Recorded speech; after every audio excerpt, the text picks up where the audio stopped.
L'innovation avec Anissé Mbida. Bonjour Anissé. Bonjour à tous. L'innovation du jour, c'est un nouvel usage pour les écouteurs sans fil de type AirPod. Après la musique, puis la réduction de bruit, on cherche maintenant à filtrer les nuisances sonores. Oui, des écouteurs qui vont éliminer automatiquement tous les bruits qui nous cassent les oreilles. Une sirène de police, Bah oui. un bruit de marteau-piqueur, de perceuse, des enfants qui pleurent, etc.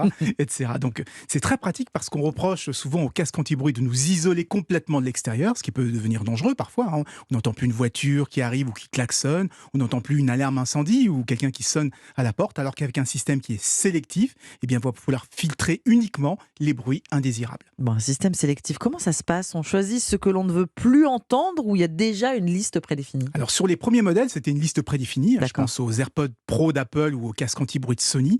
D'ailleurs, ils n'étaient pas très subtils. Ils se contentaient de filtrer tous les bruits un petit peu plus forts que la moyenne, D'accord. sans aucune distinction. Mais la nouvelle génération, elle, permet de choisir plus précisément ce qu'on ne veut pas entendre. Ça se passe dans une application. On choisit parmi une vingtaine de bruits, des sirènes, de perceuses, des cris d'enfants, etc.